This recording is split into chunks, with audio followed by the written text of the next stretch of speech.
Nous passons à la programmation quadratique, titre de notre chapitre. La programmation quadratique est une simplification de la programmation non linéaire où uniquement la fonction objectif est non linéaire, les contraintes sont linéaires. Et dans la fonction objectif, c'est uniquement les formes xi au carré ou xi fois xj qui sont autorisées. Donc on n'autorise pas xi au cube et on n'autorise pas non plus x1 fois x2 fois x3, seulement deux variables multipliées avec une puissance de 1. Donc même x1 fois x2 au carré, ce n'est pas quadratique. Dans beaucoup de domaines, lorsqu'on les modélise, on obtient un programme quadratique. L'avantage avec la programmation quadratique, c'est que elle peut être résolue par des techniques qui sont utilisées dans la programmation linéaire, ce qui rend donc ce type de programme facile à résoudre dans beaucoup de cas. Bien sûr, il y a certains domaines comme la génie civile qui conduisent à des programmes non linéaires qui ne sont pas quadratiques, donc nous avons du cube, des racines carrées, etc. Donc là, le problème devient beaucoup plus difficile à résoudre. Alors, avant de voir la résolution, il y a donc la notation matricielle. Chaque programme quadratique peut s'écrire de cette manière-là. Vous avez d'abord la forme linéaire qui est connue, donc cette partie-là, c'est x, et cette partie-là, c'est ax supérieur à b. Donc x ici étant le vecteur des variables x1, x2. Il y a donc la forme quadratique qui peut être représentée sous cette manière-là. Donc toujours 1/2, quelle que soit la forme quadratique que vous avez ici. xt c'est le transposé de x, donc c'est tout simplement le vecteur x1, x2 horizontal. Et le x, donc c'est le x1, x2 vertical. Et h, en fait, c'est la matrice hessienne. La matrice hessienne, c'est la matrice des dérivées secondes.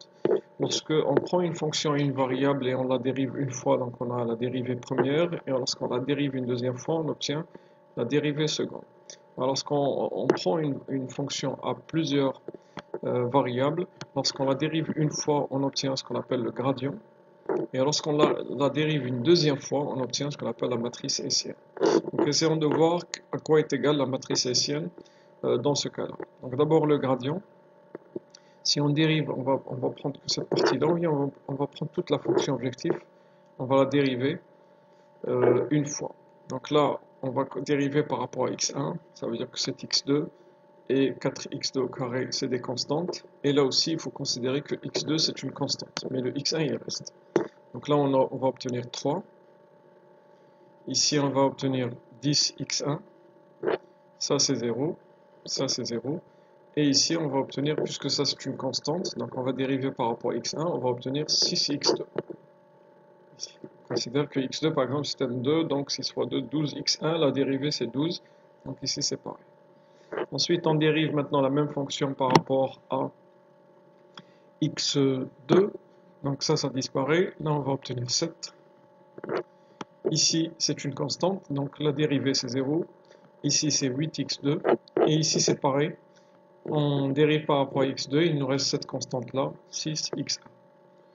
Maintenant, lorsqu'on va passer à la dérivée seconde, là, on va obtenir pour chaque dérivée partielle encore deux cas. Soit on dérive par rapport à x1, soit on dérive par rapport à x2.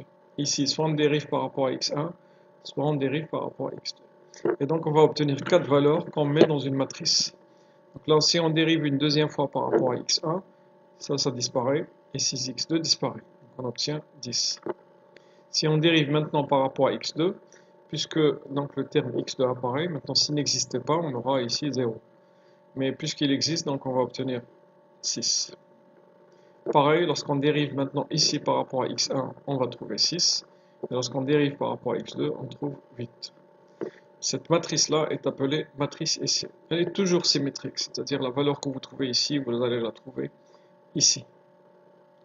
Dérivé par rapport à x1, ensuite x2, revient à dériver par rapport à x2, ensuite x1.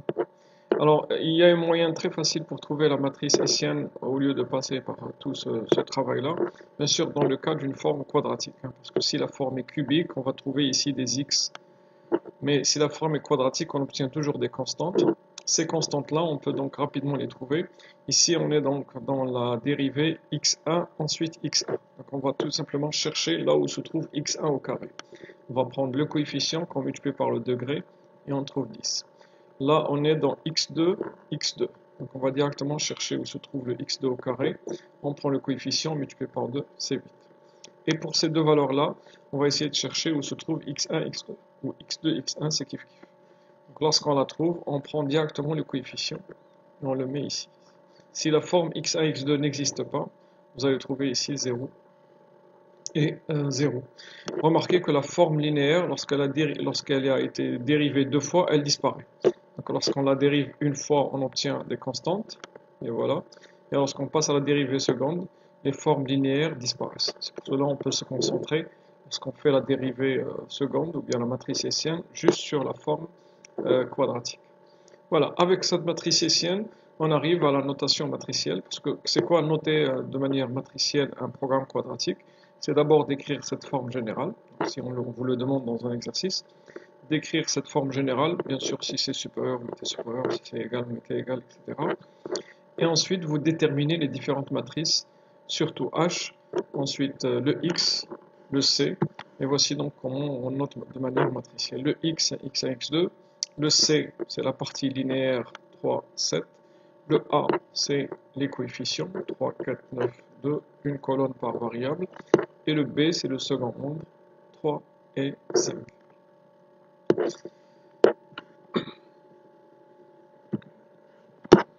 Voilà, on passe maintenant à la programmation semi-définie. Quand est-ce qu'un programme linéaire il est facile à résoudre? Alors, un programme donc, quadratique, lorsqu'il est semi-défini. Semi-défini, ça veut dire que la matrice hessienne est semi-définie positive. C'est quoi ce semi-défini positif? Cette condition en fait, garantit la convexité de la fonction objective et donc l'existence d'un optimum global unique. Si vous vous rappelez, lorsqu'on était dans les métaheuristiques, une fonction qui n'est pas convexe, c'est-à-dire qui contient plusieurs optimums locaux, est difficile. Donc, lorsqu'on a l'optimalité locale, on a plusieurs optimums locaux, il est difficile de résoudre ce problème. Donc si on arrive à vérifier que notre matrice hessienne est semi-définie positive, on est sûr que notre fonction objective, elle possède un seul minimum.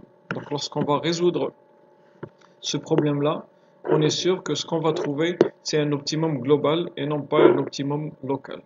Donc pour cela, il suffit juste de prendre cette matrice-là et de vérifier qu'elle est semi-définie positive. Ça veut dire qu'elle possède un seul minimum local et donc il est sûrement global. Alors pour vérifier qu'une matrice hessienne est semi-définie positive, donc là on va rappeler un petit peu d'algèbre, il suffit juste de calculer les valeurs propres. Et lorsque vous trouvez ces valeurs propres, il faut qu'ils soient positifs ou nuls. Donc voici un exemple. Pour calculer les valeurs propres, il faut résoudre cette équation-là. H moins lambda I égale à 0. H étant donc la matrice hessienne, I c'est l'identité, les lambda ce sont les valeurs propres qu'il faut trouver, et ça c'est le déterminant. Donc prenons un exemple, si on prend donc cette fois-ci un autre système, celui-là, la matrice hessienne ici donc c'est 5 fois 2, 10 pour x1, x1, 4 fois 2, 8 pour x2, x2, et la forme x1, x2 n'apparaît pas, donc c'est 0, 0.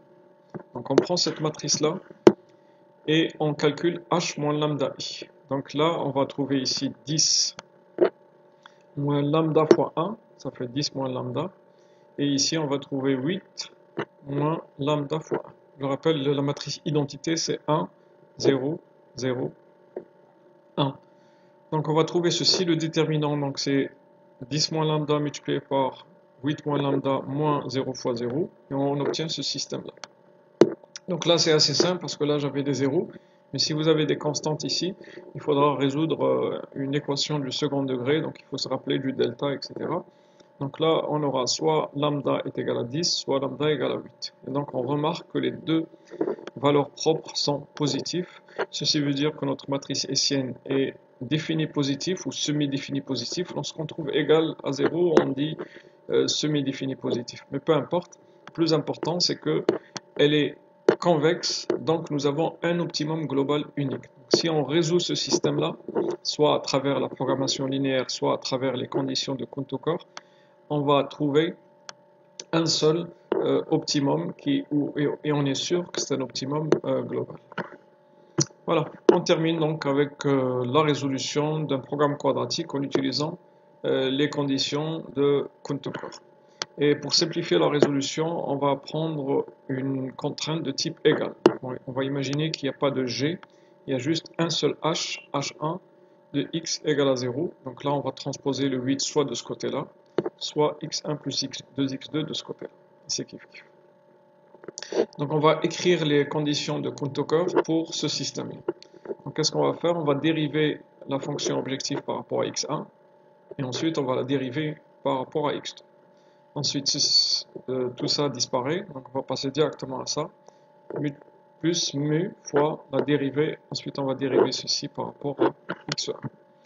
Voilà, donc une étape intermédiaire, c'est de trouver ou bien de déterminer le f et le h. Donc là c'est déjà min, donc il n'y a pas de problème.